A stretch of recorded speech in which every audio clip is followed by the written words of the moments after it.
buenas tardes, compañeros. Yo soy Dante Díaz, compañero del Frente Oriente.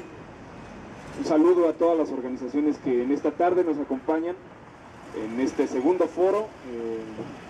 De alguna forma nos agrada, los saludamos con ánimo, ¿no?, de seguir la discusión y de seguir construyendo un camino concreto en torno a la cuestión de los referentes organizativos que empujamos de alguna forma, tal vez nuestras organizaciones en cada uno de los espacios en que nos desarrollamos, pero este tipo de foros hermanan, ¿no?, y van homologando de cierta forma el camino, ¿no?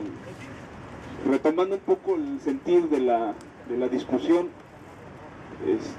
anterior, de la semana pasada, quisiera iniciar con una reflexión que de alguna manera siento que se hizo, ¿no?, y que se recoge en la minuta, pero que no está de más recalcar su sentido. Y la reflexión es que la forma organizativa de la Asamblea Popular es una necesidad histórica en este momento en torno a las condiciones concretas en que se desarrolla la lucha en nuestro país. Nos está tocando un momento bastante difícil de la lucha de clases, en donde vemos, ¿no?, esta expresión negativa del capitalismo encima de todas las clases sociales, ¿no?, de los obreros, de los campesinos, de las llamadas clases medias. Vemos entonces cómo el Estado empuja, ¿no?, las reformas estructurales de manera a veces siniestra, en espacios lo hace mucho más elevado, mucho más agresivo, en otros espacios va empujando poco a poco. Tenemos, por ejemplo, espacios en donde están empujando proyectos privatizadores que a la larga despojan a la gente de sus casas, de su trabajo. Entonces, es una necesidad, pues, la forma de la Asamblea Popular en torno a cómo enfrentamos de manera concreta y organizada, con un programa político generado en esa misma gente que participa en las asambleas, y que pueda de alguna forma enfrentar, ¿no?, estas condiciones tan difíciles que nos han tocado. Entonces nosotros queremos empezar abriendo un poco, ¿no?, la cuestión metodológica. ¿Cómo nosotros podemos generar una asamblea de entrada? Creo que la mayoría de las organizaciones que estamos aquí entendemos que hay cierta metodología, pero digamos, no podríamos definir esa metodología como un asunto lineal. O sea, como, supongamos, identificamos cuestiones, problemas materiales, objetivos de la gente, y a partir de ahí vamos organizando a la gente, ¿no? O sea, más bien es una cuestión un poco más compleja, ¿no?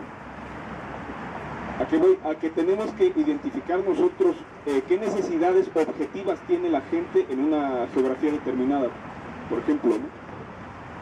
Esas necesidades hay que tener claro algo, o sea, que esas necesidades surgen de las contradicciones en cómo se desarrolla el capitalismo. Regreso al asunto de las reformas estructurales. Las reformas estructurales lo que hacen es agudizar muchas de las contradicciones en las que el capitalismo está avanzando poco a poco. Y entonces estas contradicciones generan problemas muy concretos en la gente. Pongamos un ejemplo muy fácil, ¿no? El asunto de Comisión Federal de Electricidad, las altas tarifas, esta situación en la que la gente ya no podía pagar la luz, ¿no? Y entonces era despojada del recurso, llegaba la Comisión Federal, cambiaba los medidores, entonces la gente salía a las calles de manera espontánea, pero no tenía un referente organizativo en el cual poder enfrentar esta situación muy concreta que deriva, ¿no?, obviamente de toda la reproducción ampliada del capitalismo, ¿no? Entonces la gente no lo entiende, ¿no?, de esa forma tan política, digámoslo así. Entonces hay una necesidad de construir un referente organizativo en un espacio, ¿no?, en donde la gente pueda aglutinarse en torno a una problemática muy concreta y pueda de alguna manera avanzar, o sea, de manera colectiva entre vecinos y la comunidad que esté ahí, para dirimir, construir un camino que les pueda ayudar, ¿no?, a defenderse o inclusive a resolver el problema, ¿no? Entonces he ahí, ¿no?, la necesidad de entender cómo es que el capitalismo avanza y genera, ¿no?, estas contradicciones, y cómo estas afectan de manera importante a la gente, y cómo es que estos problemas muy concretos hacen salir a la gente, ¿no?, a organizarse. Entonces hay que entender, ¿no?, que digamos, esta metodología no camina de forma lineal, o sea, no se desarrolla como por pasos, ¿no?, sino que nosotros nos enfrentamos a un proceso que es más bien dialéctico, que es más bien complejo, ¿no?, y que está lleno de elementos que son inclusive contradictorios entre sí. En una asamblea popular nosotros ponemos un ejemplo muy claro, ¿no?, o sea, nosotros entendemos esta forma como abierta, ¿no?, como amplia, laxa, o muy horizontal. Entonces, en un referente organizativo puede inclusive llegar gente de partidos políticos y demás, ¿no?, que tenga diferentes posturas en torno a cómo se desarrolla el conflicto, ¿no?, de la sociedad. Y en ese es uno de los elementos, ¿no?, que mencionamos que es importante tener en cuenta, porque no es, o sea, la masa o la gente en asambleas populares no es homogénea, cada una tiene particularidades, condiciones objetivas muy distintas, ¿no?, y esos son elementos que hay que tener muy en cuenta, porque si no se analizan de forma correcta y esas diferencias se van unificando en torno al debate que ocurre en las mismas asambleas, puede generar en una ruptura de la misma asamblea. Entonces la metodología no es lineal, más bien es dialéctica, y hay que entender las condiciones objetivas en que se desarrolla cada uno de los espacios. Puede que tengamos diversas asambleas, ¿no?, pero el desarrollo de cada una de las asambleas es muy diverso. Puede haber asambleas en que la gente tenga un mayor entendimiento de la política, inclusive de la cuestión de la lucha de clases, o sea, que tenga un desarrollo político muy superior a asambleas en las que el desarrollo político de la gente sea muy inferior, y entonces camina en torno al sentido común, y poco a poco, lo que nosotros decimos en ese sentido es que hay que ir elevando poco a poco la conciencia de la gente, ¿no?, entendiendo su desarrollo histórico. No podemos nosotros entender a todas las asambleas como un mismo conjunto de referentes que se desarrolla de la misma manera. No, cada geografía responde a situaciones muy concretas y que van determinando su propio desarrollo, ¿no?, y cómo nosotros como organizaciones sociales, o de alguna forma con un entendimiento de la política un poco más complejo, vamos dotándoles, ¿no?, de esa conciencia a la gente que se aglutina en torno a una demanda muy concreta. Entonces nosotros, más allá de abrir un poco más la cuestión metodológica, queremos, ¿no?, entrarle a la cuestión del debate, ¿no? Nosotros hemos manejado una consigna desde hace bastante tiempo, que de alguna forma muchos de ustedes habrán escuchado ya, que es todo el poder a las asambleas populares. ¿A qué nos referimos con esto? A que si bien la forma organizativa de la asamblea popular no es nueva, de hecho es una forma, digamos, históricamente vieja, digámoslo en esos términos, creemos que para nosotros es fundamental dotarle, ¿no?, de un contenido revolucionario a estas formas. Ahí hay un debate que es importante profundizar. ¿Por qué? Porque la forma de la asamblea popular puede ser absorbida por el aparato del Estado, puede ser institucionalizada, y ese es un gran problema, porque nosotros podríamos empezar, o sea, tomar la línea de las asambleas populares y empezar a hacer asambleas populares por donde sea. Está bien, pero hay una problemática a la que tenemos que enfrentar. El Estado tiene esta tendencia de asimilar el avance del pueblo, el avance organizativo del pueblo. En ese sentido, tenemos forzosamente que entrarle al debate de la dirección política que haya al interior de las asambleas populares. Puede haber asambleas populares en las que sea el reformismo el que esté permeando, ¿no?, en la mayoría de la gente, ¿no? Entonces lo que va a pasar en esas asambleas es que van a buscar atender las demandas inmediatas de manera gestora, en esos términos, o sea, y no de manera en que la gente pueda, a partir de su demanda inmediata, supongamos que tienen el problema del agua, entonces por poner un ejemplo, lo que haría el reformismo es resolver el asunto del agua directamente con el Estado, ¿no?, entonces tener a la gente ahí, Y lo que esto puede derivar más adelante es en una situación que beneficia a los partidos políticos, ¿no? Entonces hay que tener mucho cuidado con ese asunto, ¿no? Esa es una cuestión. Si la dirección política en torno, por ejemplo, al asunto del agua fuese más, digamos, de fondo, la gente que tenga cierta dirección y cierta noción de la política ahí estaría comprometida con el que la gente entienda que su problemática inmediata tiene que ver con el mismo desarrollo del capitalismo. O sea, estaría preocupado porque en las asambleas se discutiera el problema, por ejemplo, del agua, pero como un asunto de fondo, como un asunto estructural en esos términos, y que solo este problema se resolvería completamente con el cambio y la ruptura con esta forma, con este modo de producción, o sea, con el capitalismo. Entonces hay que ir poco a poco elevando. Esa es una tarea compleja, o sea, no es una tarea fácil, ¿no? Porque requiere que nos dotemos en la misma asamblea de ciertos mecanismos que nos permitan elevar la conciencia. Por aquí leía, ¿no?, el asunto de los talleres de formación política. Para nosotros es fundamental impulsar, o sea, que las asambleas populares tengan un espacio de formación en que la gente vaya reflexionando en torno a su problemática inmediata, pero entendida, ¿no?, en el conjunto de contradicciones que tienen que ver con el capitalismo. Y pues, eso es por poner un ejemplo, ¿no? Ahora nos enfrentamos a un problema. Nosotros en el Frente Oriente hemos experimentado digamos, una problemática muy concreta en torno a la cuestión de aglutinar. Nosotros no aglutinamos, digamos, de manera cuantitativa. Nosotros vamos aglutinando de manera cualitativa. Y ese es un debate que aquí hay que discutirlo, ¿no?, entre los compañeros que estamos aquí reunidos. ¿Cómo entrarle a este asunto? O sea, a nosotros en realidad no nos preocupa aglutinar por aglutinar, o sea, tener a la gente como borregos, ¿no?, de la asamblea en esos términos, ¿no? Nos preocupa que la gente, aunque sean poquitos, vayan elevando su conciencia, ¿no?, política en esos términos, a partir de su demanda inmediata. Entonces lo que nos ha pasado a nosotros es que sí tenemos asambleas, las asambleas populares, y sin embargo la gente que llega ahí no es mucha, ¿no?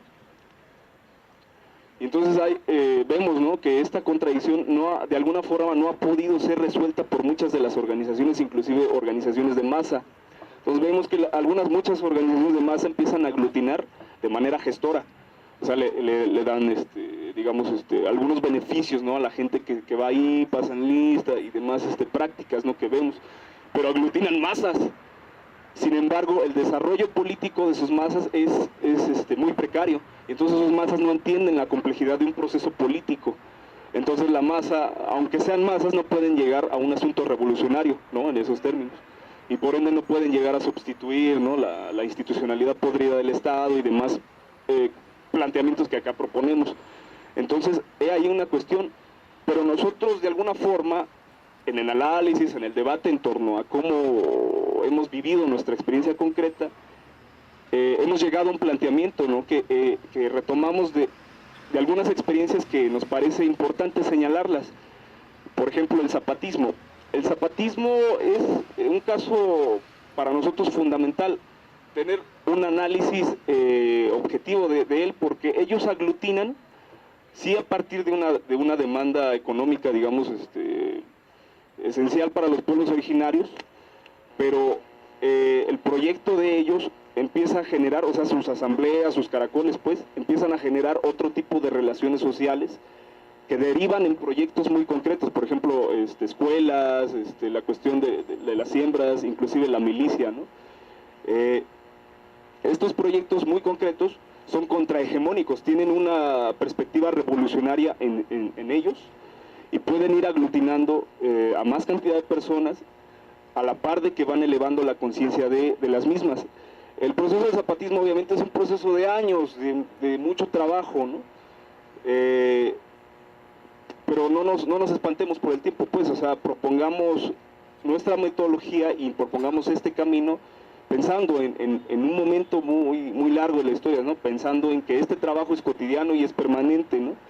Entonces, nosotros decimos que ahí está una lección importante para nosotros y para nuestros proyectos pequeños de asambleas populares, ¿no?, por ahora, que tiene que ver con cómo generamos nuevas relaciones sociales al interior de las asambleas populares. Creemos que es por ahí por donde podríamos caminar en torno a superar esta contradicción entre aglutinar cualitativamente o aglutinar por aglutinar, como lo hacen muchas organizaciones de masas. Entonces, creemos que es otra vez importante, ¿no?, que podamos defender esos proyectos, ¿no? Una cuestión que ha generado mucho debate últimamente es la cuestión de la autodefensa, ¿no?, de la policía comunitaria, ¿no?, en esos términos. Entonces nosotros creemos que es necesario. ¿En qué sentido? A la par de que vamos desarrollando nuestros proyectos políticos, debemos de desarrollar estructuras que puedan defender esos proyectos de los embates del Estado. El Estado no va a permitir que haya una transformación de fondo de la realidad. Y entonces lo que va a hacer es, si no puede absorber las estructuras que estamos generando en un camino reformista, conciliador, y si empieza a ver que la gente empieza a elevar su conciencia en las mismas estructuras organizativas que estamos generando, va a querer destruirlas, ¿no? Entonces nosotros creemos que es necesario defenderlas, y entonces tener estructuras que puedan defenderlas objetivamente, porque nosotros representamos otro proyecto político de fondo, distinto al que el Estado representa en estos momentos de la historia. Entonces consideramos que el asunto de las policías comunitarias es una necesidad también real, objetiva y material, pero esta necesidad va a surgir a partir del desarrollo concreto de cada una de las asambleas populares. Nosotros no podemos llegar a una asamblea y proponer de entrada, ¿no?, vamos a hacer una policía comunitaria. La gente se va a espantar, ¿no? Más bien, vayamos caminando poco a poco, ¿no?, y hagámosle entender a la gente, no por un capricho de nosotros, digamos, como una línea política, que es una necesidad la defensa, ¿no?, sino es una necesidad objetiva. Te están golpeando, te están pegando, hay una necesidad concreta, pues, que la gente, que sea la misma gente en las asambleas populares las que diriman esa situación. Una vez más, ¿no?, creemos que es importante empujar referentes organizativos independientemente de que aglutinen a mucha gente o que aglutinen, digamos, a 10 personas o mínimo, ¿no?, pero que estos referentes, esas 10 personas se comprometan a estar, ¿no?, a construir un referente. ¿Por qué? Regreso al principio con lo que habría. El capitalismo genera contradicciones y estas van caminando independientemente de que la gente esté organizada o no, o que esté consciente de cómo se desarrollan estas contradicciones. Entonces en algún momento detonan y el Estado ya no puede contener esas contradicciones. Y entonces la gente empieza a perder sus hogares, sus casas, le quitan sus propiedades, en fin, ¿no?, una serie de problemáticas muy concretas. Pero la gente sale a buscar organizarse, ¿no?, sale a defenderse, pero de forma espontánea. Y entonces en esa espontaneidad puede ser víctima del Estado de manera muy fácil, porque se encuentra despojada de una referencia organizativa. He ahí la importancia de no desesperarnos ante el que veamos que el avance de las asambleas que nosotros organizamos de alguna forma o impulsamos sea muy poco, o sea, que vayan 2 o 3 personas. No hay que desesperarnos. ¿Por qué? Porque lo importante es generar un referente, una referencia organizativa, una referencia política que esté incidiendo de forma real en la cotidianidad de las personas de esa comunidad muy concreta, y que cuando detone una problemática y la gente salga a buscar una ayuda, una referencia política, sea con nosotros y no sea con los partidos que van a llegar, siempre llegan. Cuando detona un problema siempre llegan los políticos. Nosotros les prometemos que aquí no va a haber tal, y en fin, ¿no?, cooptan a la gente, le dan despensas y demás, ¿no?, pero arreglan el problema de forma inmediata y no de fondo, que es como acá lo estamos proponiendo. Entonces es importante generar el referente político, el referente organizativo en el seno del pueblo, sin importar si la contradicción ha detonado o no. Es por eso, otra vez, que es fundamental nosotros prepararnos, nosotros estudiar en torno a cómo se desarrolla nuestra realidad, para poder identificar más o menos hacia dónde van unas coyunturas, o inclusive si nosotros mismos podemos empujar coyuntura, ¿no?, que eso es también fundamental. ¿Por qué? Porque la gente en veces o muchas veces necesita que grupos ya organizados, aunque sean muy pequeños, dirijan un asunto y que le demuestran a la gente que hay que superar el miedo. Y otra vez, teniendo referentes organizativos, el miedo lo podemos superar de forma colectiva. Y pues por ahora esa es como la participación que de alguna forma traemos, algo breve, pero que abre muchos puntos de la discusión que creemos que son fundamentales, ¿no? Pues vamos a continuar.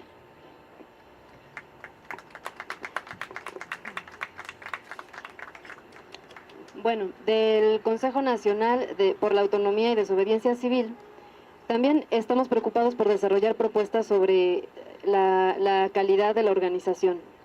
Respecto a esto se hizo un tipo de temario que lo distribuí con algunos que vinieron la ocasión pasada, y también creemos que es necesario, si ya hay 5 elementos, 5 personas en una colonia que están interesadas en cambiar su entorno, pues como decía el compañero, con esas 5 personas hay que trabajar, y que esas 5 personas empiecen a reunirse y a generar estas dinámicas. Yo también estoy convencida de que va a ser un proceso lento y que hay que tener paciencia. ¿Por qué? Porque la asamblea se tiene que volver una costumbre. Ahorita la costumbre que tenemos como ciudadanos es delegar, o sea, despreocuparnos totalmente de la comunidad, preocuparnos de nuestra vida individual, de nuestro éxito personal, y estamos ajenos a la comunidad. Entonces va a ser un proceso lento, pero hay que llevarlo a cabo, hay que empezarlo, y lo importante es el compromiso de esas personas que estén en cada colonia. Sin embargo, la experiencia que yo tengo con gente que está empezando a formar sus asambleas es que si hay un tema común es la seguridad. Ese sí es un tema, por lo menos en el Distrito Federal, que está preocupando a la mayoría y que dice queremos organizarnos y no sabemos cómo. Entonces, yo por eso creí importante que hay que llevarle a esa gente herramientas. No es ciertamente una receta de cocina ni decir, mira, lo tienes que hacer así. No, pero sirve mucho tener referencias. Yo aprendí mucho de estar en diversas asambleas a las que fui invitada en Xochimilco, también de participar en asambleas estudiantiles. Uno se va haciendo de herramientas que te sirven para mejorar las dinámicas de la asamblea. Entonces, ese conocimiento hay que llevarlo como una sugerencia. Respecto a lo que nos parece en el colectivo importante, en cuanto a las dinámicas de la asamblea, es que para no generar, digamos, conflictos, o sea, lo importante es mantener la asamblea. Si así son 5 personas o son 10, mantener la unidad. Respecto a eso, lo que hemos observado en diversas asambleas, no nada más del Distrito Federal, de México, de otros estados, sino también incluso en España están muy avanzados en eso.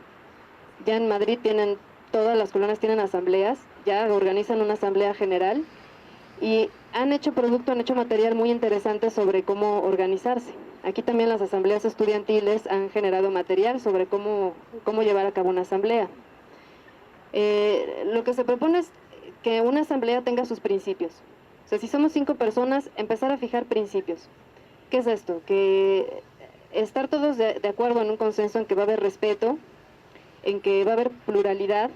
¿Esto qué quiere decir? Que yo no voy a invitar nada más a los que me caen bien, ¿no? Sino que va a ser una convocatoria abierta, que la pluralidad también implica que sea de preferencia laico, ¿no? Para no tener preferencias de religión, que sea apartidista. ¿Por qué? Porque en una colonia pues habrá quienes tengan preferencias por PRD, por PAN, por Morena, ¿no? Pero es importante dejarlas afuera. Entonces ese es uno de los principios que se recomienda, ¿no? El que sea una asamblea partidista. Hablar sobre la igualdad. O sea, una asamblea no puede haber quien sea más y quien menos. Es muy importante que desde un principio se fije la horizontalidad. ¿Y cómo se hace esto? Diciendo todos tienen igual derecho a la participación. O sea, establecer reglas que permitan a todos los miembros participar activamente y también dar ciertos tiempos, ¿no? Bueno, entonces es eso, la igualdad.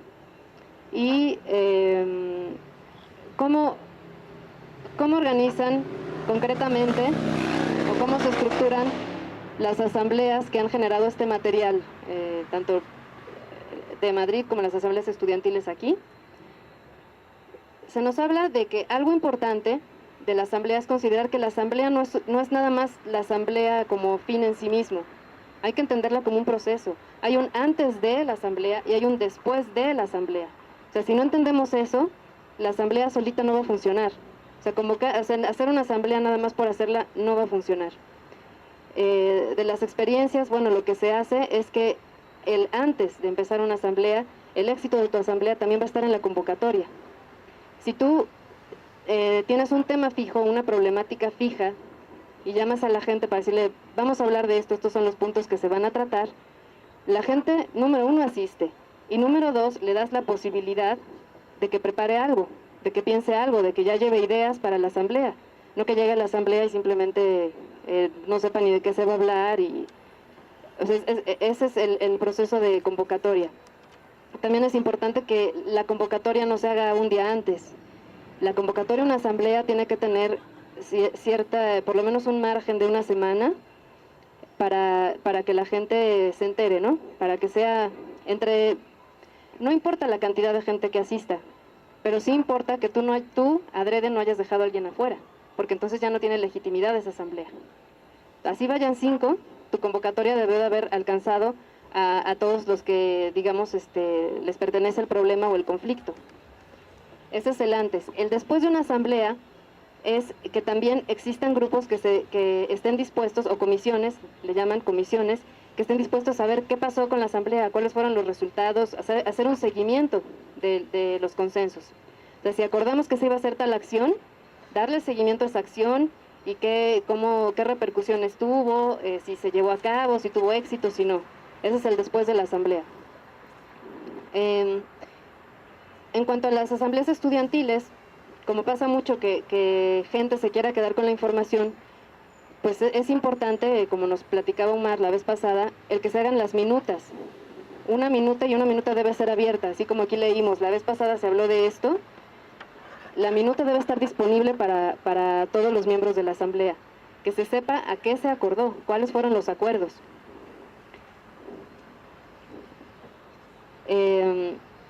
Bueno, otra que recomiendan, por ejemplo, las asambleas en España, como se están organizando, es que dan un tiempo de principio y un tiempo de final a la asamblea. Y recomiendan 2 horas porque después de esto ya no hay atención, ya la gente se cansa y los consensos ya se llevan más por cansancio que por otra cosa, o gente se va. Entonces, para evitar que alguien abuse, porque muchas veces sucede, sobre todo ya en asambleas muy grandes, sucede que se generan grupos que empiezan a prolongar la asamblea adrede para que al final las decisiones las tomen quienes quedan. Entonces, por eso es que se ha encontrado una forma de resolver esto, es dar un tiempo de inicio, dar un tiempo de salida, y si no termina la asamblea o no se llega a un consenso, proponer una segunda asamblea, al menos que el asunto sea urgente, pero si no lo es, proponer una segunda asamblea para continuar con el tema.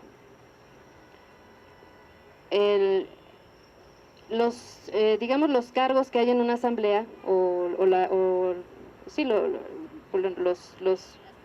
las comisiones que ayudan a la dinámica de la asamblea, pues se sugiere un moderador de palabra, ¿no? Un moderador que diga si alguien se está tardando demasiado, o sea, que mide el tiempo de las participaciones, que también diga si se está repitiendo una participación o si está cambiando de tema.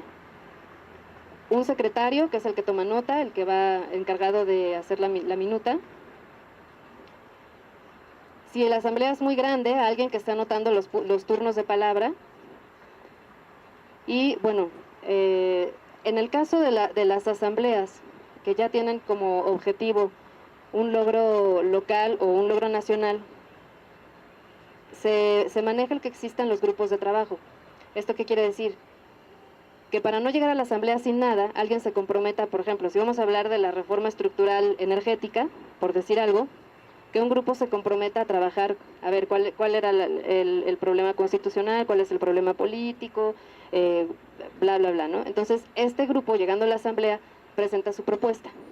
Bueno, esta es la propuesta respecto a la reforma estructural energética, esto pasó, esto es los datos, esto es la propuesta, ¿no? Y eso es lo que ya se va a discutir en la asamblea. Eso da mucha profundidad a una asamblea. En lugar de que se esté divagando, ayuda mucho a que el trabajo se haga más concreto. Los cargos, estos cargos, moderador, secretario, turnos de palabra, comisiones, grupos, se recomienda que sean rotativos. Si siempre hay nada más un secretario, pues corremos el riesgo que ese secretario se empiece a quedar la información o que sea el que maneje la información, y sabemos la información es poder, ¿no? Si siempre son los mismos los que dan la palabra, pues los demás no se acostumbran también a participar y a generar este proceso. Entonces, bueno, tanto por evitar, digamos, monopolización de la asamblea, se recomienda que los cargos sean rotativos. Tener una orden del día, ¿para qué? Pues para evitar que la gente se disperse, para que el moderador pueda decir, ¿sabes qué? Ese no era el tema, concretémonos a tal cosa, ¿no?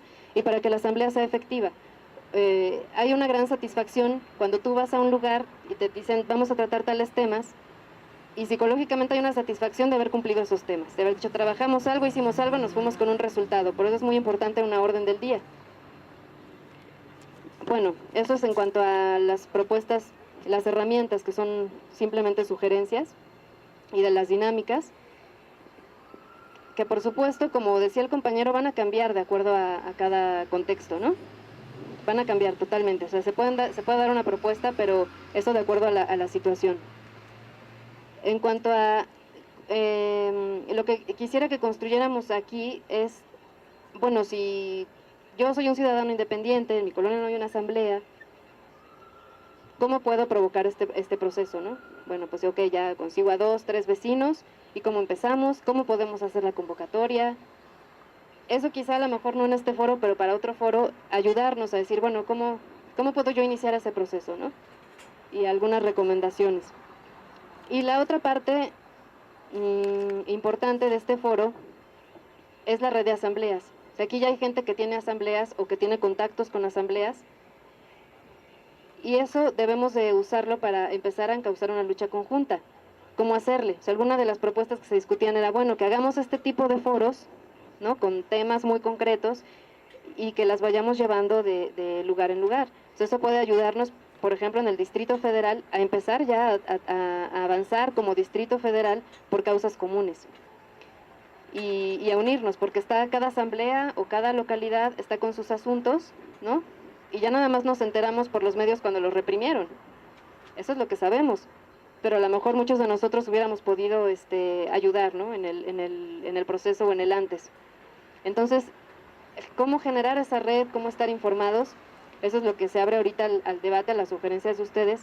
¿Cómo podemos mantener la unión de las asambleas que ya están y de las que se vayan formando? ¿Cómo darles un seguimiento?